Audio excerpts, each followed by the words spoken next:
Hey everybody, gonna make a quick video, quick-ish, about this Zenit 3M SLR that I just got in the mail. Upon receiving it, I noticed a few things. I had never owned one of these before. One of the first things I noticed was this little eye piece that has like a sort of interestingly machined added on little bit. It's not the nicest looking thing. Yeah. But it came with this little cold shoe, and it just slides in between here and there. I'm not going to push it all the way down because I went in here and opened up the top plate and cleaned it out and tightened this. But what I'm thinking is I put 3 different lenses on it, all Russian lenses, and none of them can focus. And the only focus that I could get was about this far away. And so it's pretty much just a macro camera at this point. And so what I'm thinking is potentially this piece being added on is pushing the viewfinder, this glass in here, this tube, out a little bit, which is maybe making it be just far enough away from the prism to where it can't get focus.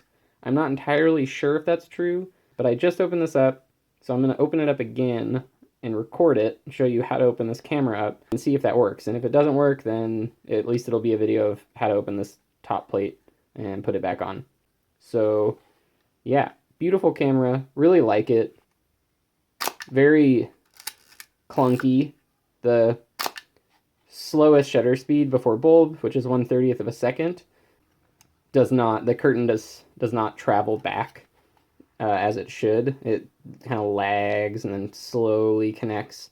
But when you advance, the curtain, connects and does its little travel, and all the shutter speeds from 1/60th up to 1/500th work great. They're as they should be. So the viewing blacks out every time you fire the shutter, and once you advance the shutter, then you can see that, I know there's no lens, but you can see light coming through. Then the mirror drops and you can actually see and focus and everything, but this camera does not focus. So let's get into it and see what we can find. Woo! Okay, so the first thing that you're going to want to do that I found was pretty easy and nice is advance, and you're going to want to get it to be at 1/60th of a second. It makes the screws around here, around the shutter dial, accessible. Keep this little flash sync dial on X.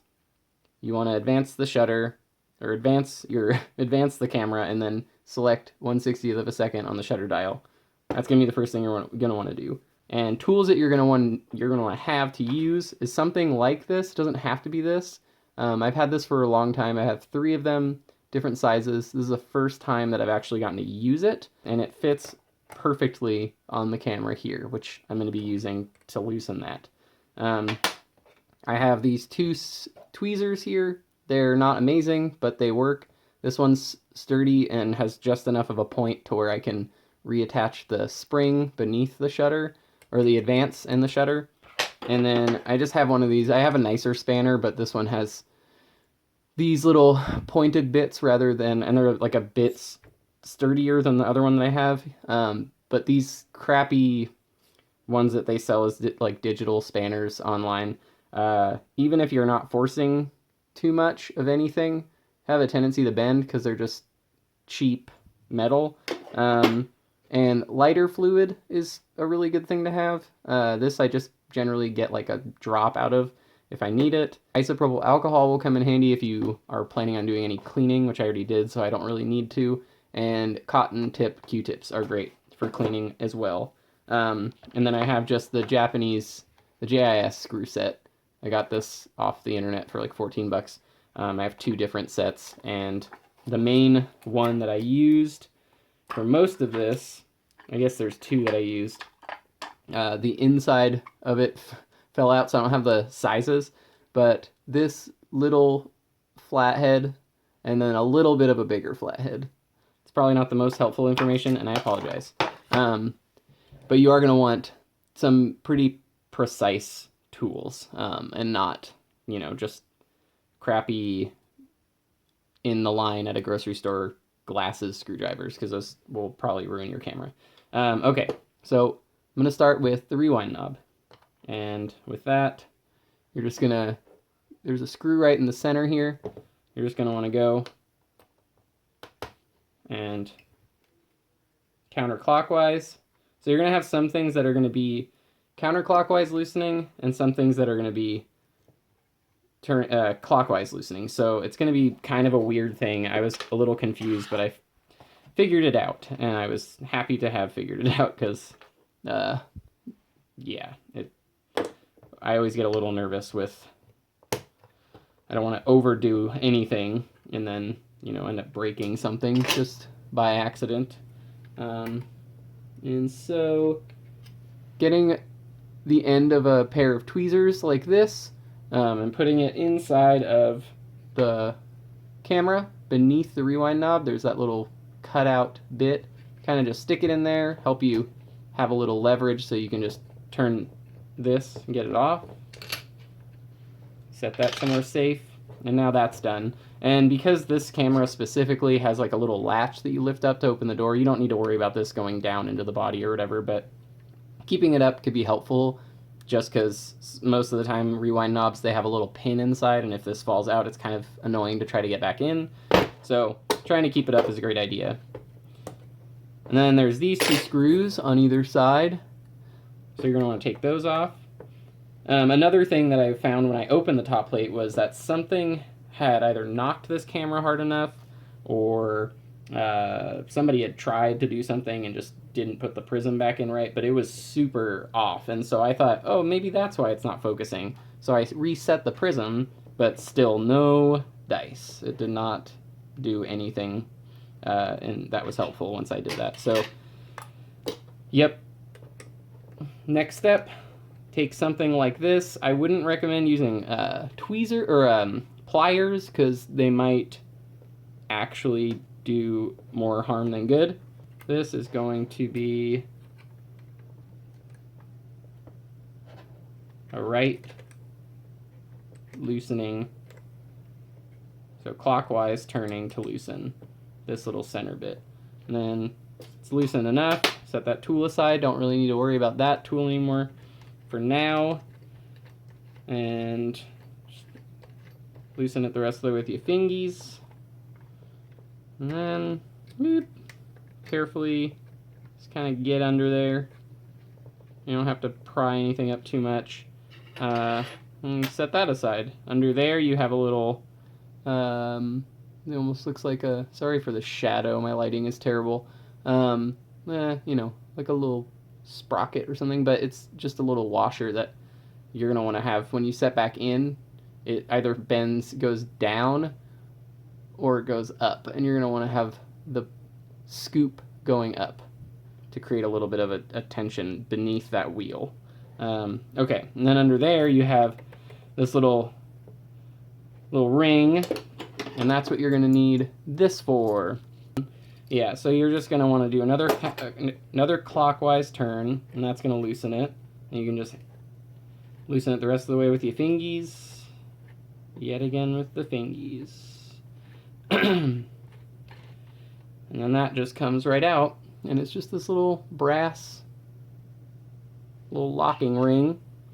And then in here we have screws. So we have a screw, and a screw, and then we have this tiny little piece. I don't know if you can see this, but this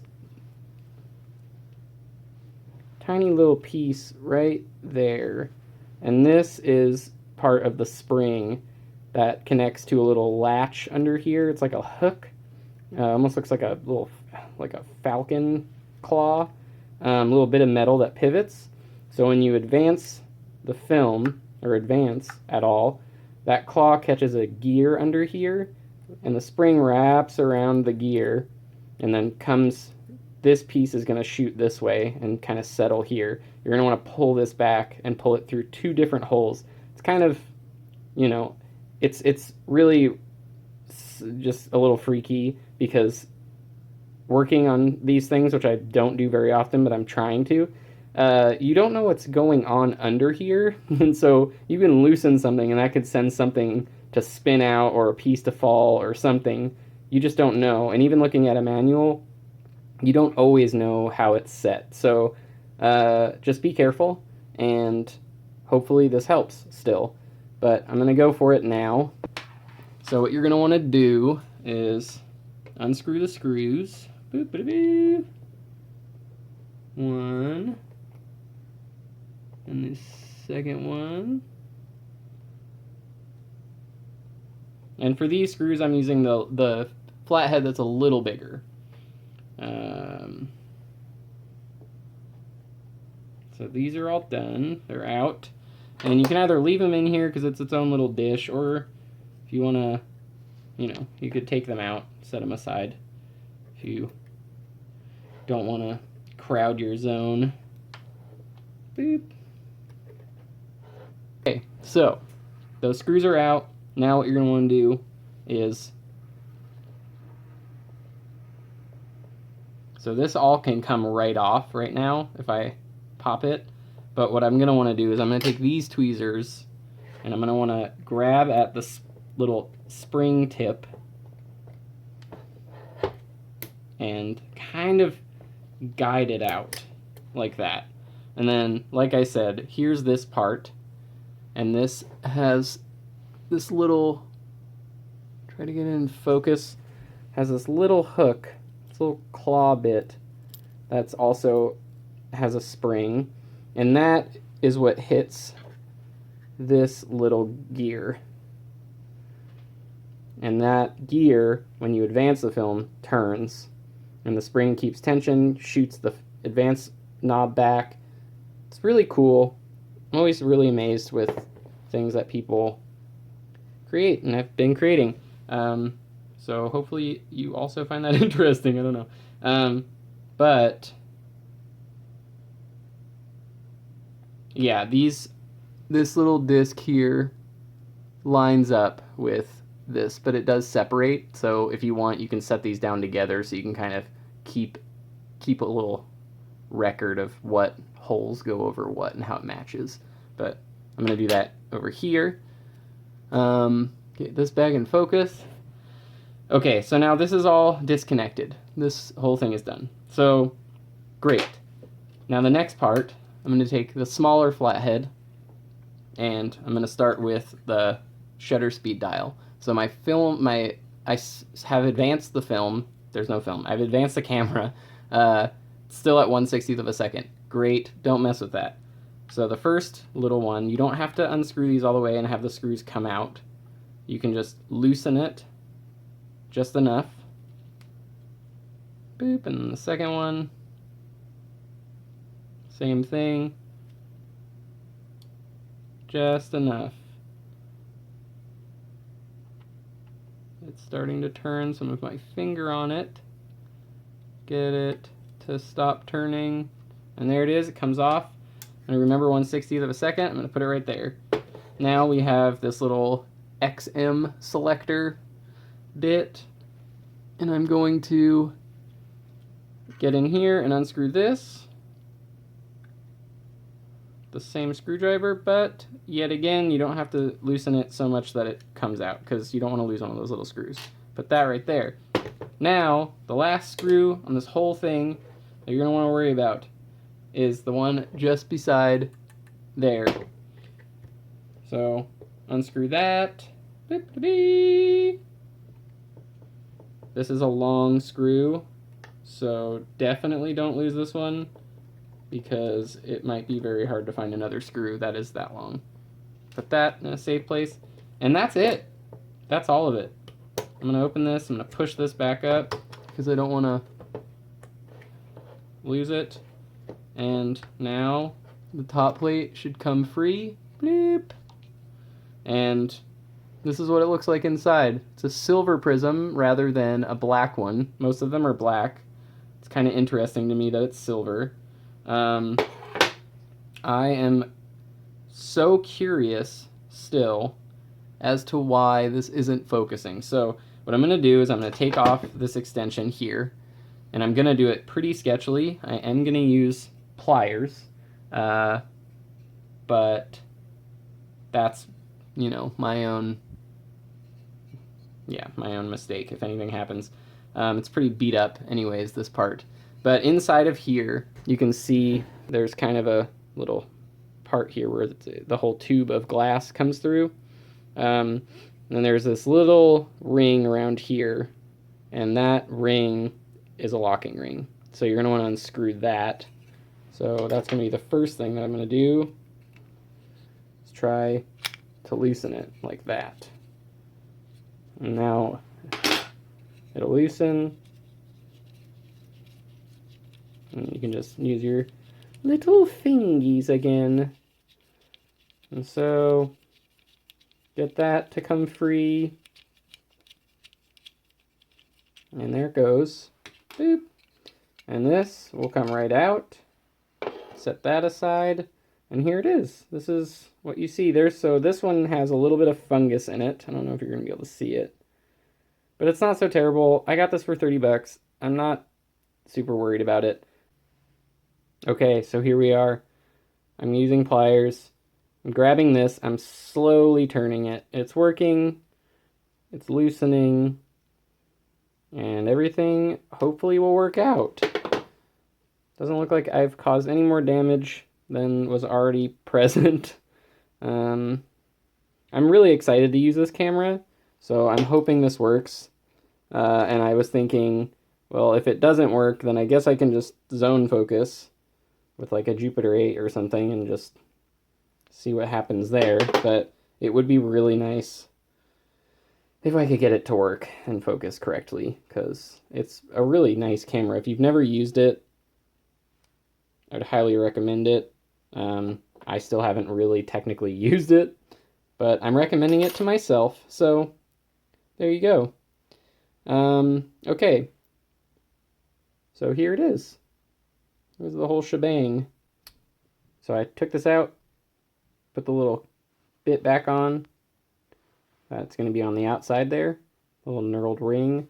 And now I'm not entirely sure if this is going to be the reason for not focusing, because I think it's going to be closer. I don't know. We'll see.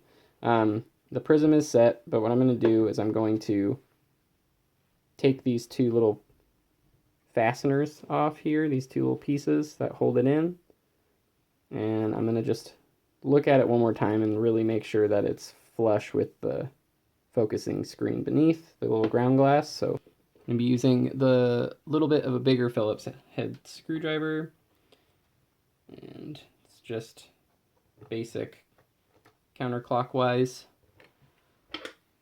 turns to get it loose. There's that. Pretty easy to get off there. There goes the second one.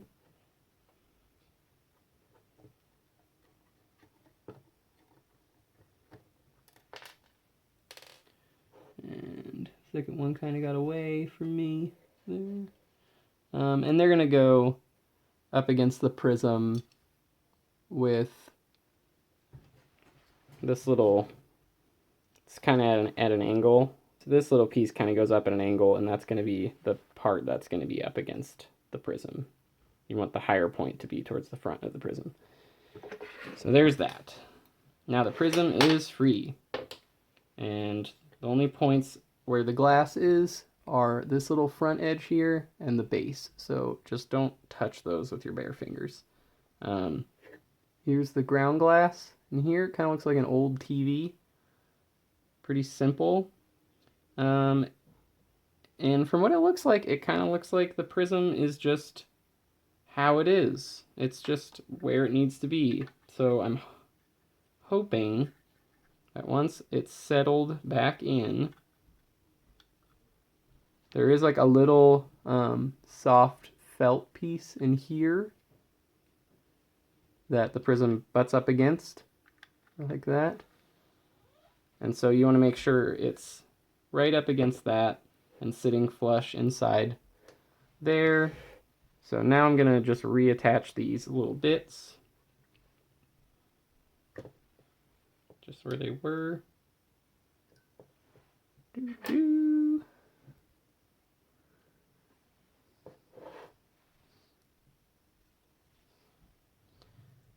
And one screw at a time.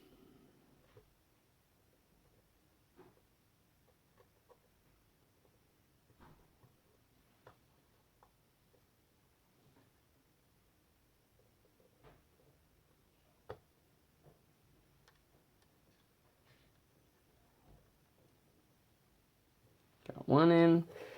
Grab the little felt part. And just see if I can scoot it in there.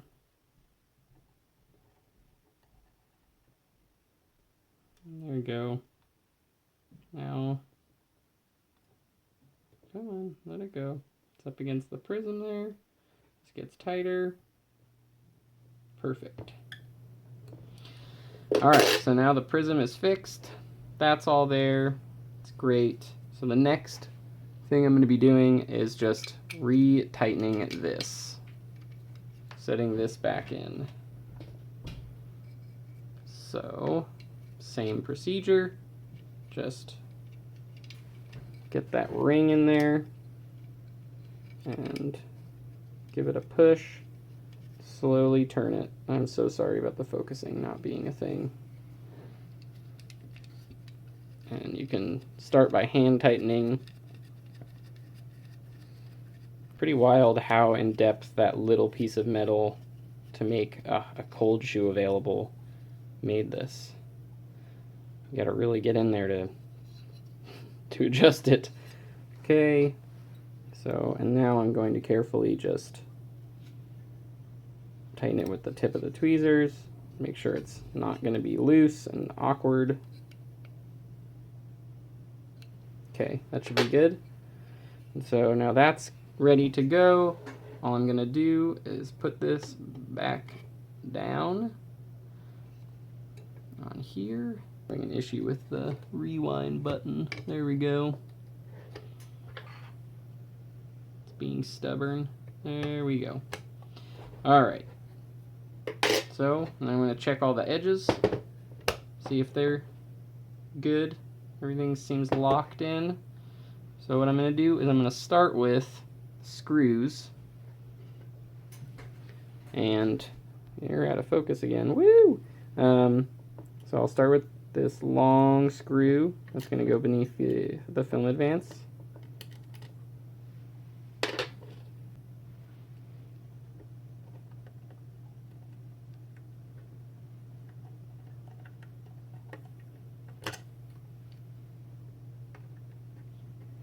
So being a little more careful is a great idea. Trying to keep my eye on my phone to make sure it's not going out of focus as I'm doing something, because I want you to be able to see it. And then what I'll do is I'll actually just put these two screws under the rewind knob in as well, just to keep the plate down. And indigo. Okay, so there's that. And then for the fun parts. So what I'll do first, actually, this time, I did it differently last time, is I will get this going. I'm going to put this XM selector back on. So put it over the X, and then use the smaller Phillips. You can hold the ring down, push it down like that to make sure it's settled and not going to be at a weird angle. And then you can, you know, test it. Make sure it swings about freely but not too loose. So that's on. It's great. Now what I'm going to do is put the shutter speed dial back on, and usually the dot in the center here in the shutter speed dial is a little bit above the number when you're selecting, so I'm going to put it a little above the line, just a tiny bit, and then give it a little tighten. Alright, so I'm going to start with, again using the little screwdriver, I'm going to start with this screw here, just Tighten it just enough. You don't want to over tighten anything. And then I'm going to move on to the other screw on this side, kind of pushing down on the shutter speed dial as I'm doing it. And then I kind of want to just give it a lift. See if it lifts. If the camera's still cocked, so I can select another shutter speed. There we go, 1/25 of a second. Everything seems good. Just make sure that it's snug. Boop. Okay, so that's on. Great. Perfect. Next order of business. The trickiest part, but maybe the funnest part, which is putting the film advance knob back on. So just with the lever, leaving this off for now, what I'm going to do is you're going to want to take this little claw part, make sure the spring has tension. The spring just kind of fits in the, there's like a little ridge in the back of the claw. I don't know if you can see that. You just kind of have the spring in there. And then you're going to want to flip it over, and at the same time that you pull the spring, this little spring bit out, I'm going to use the other tweezers.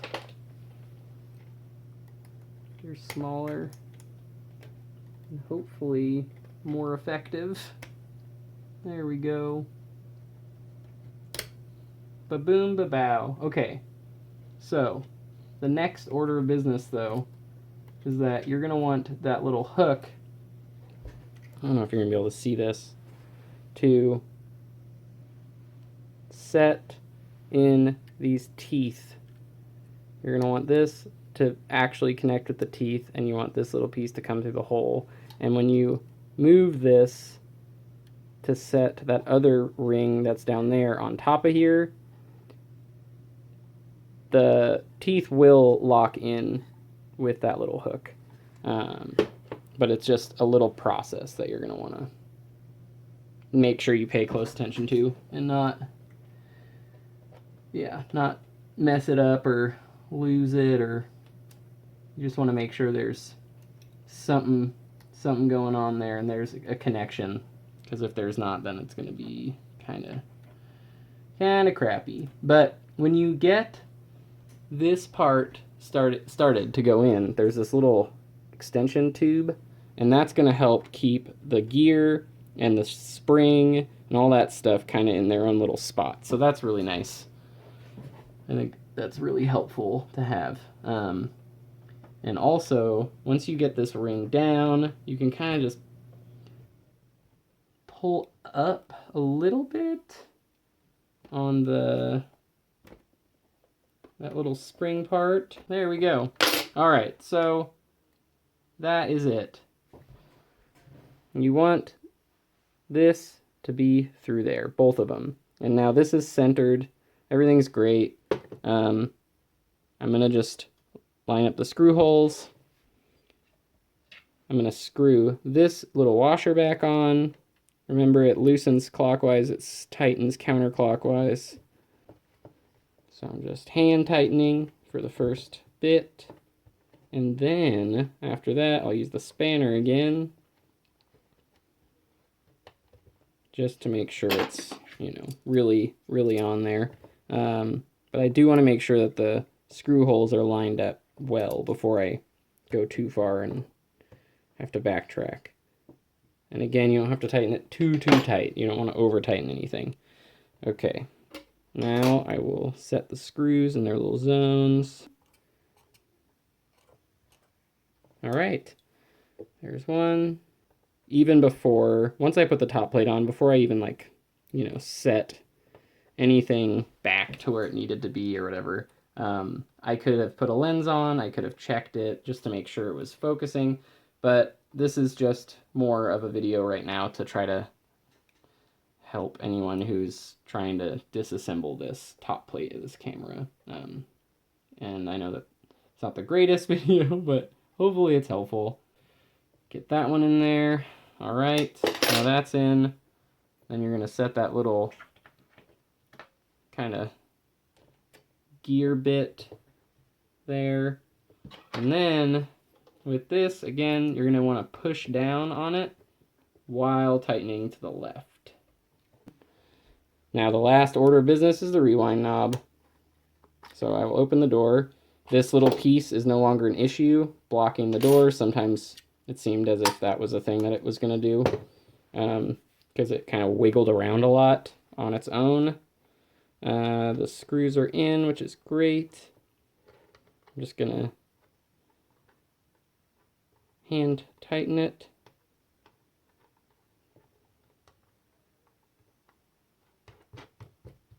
There we go. I'm actually going to open the door again so I can use this trick. There we go. As tight as it's going to get. Boop. And then I'm going to put all this stuff back on. This little bit. This little bit. And then final little moment of truth. Tighten this. There we go. All right, so a thing that is going to happen potentially when you first get it back together. Oh, this phone. When you first get it back together is you're gonna, the little hook in there that was under here might slip on the gear trying to catch a spot, but it should be fine. It should catch just fine, as long as you didn't do anything super weird.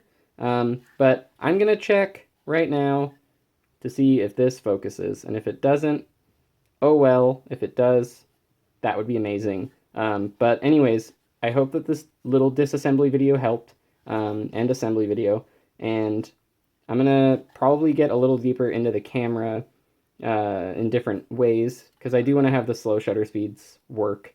So I might mess with that in the future, and if I do, I'll make another video. But until then, thank you for watching, and I hope this helps, and have a great day.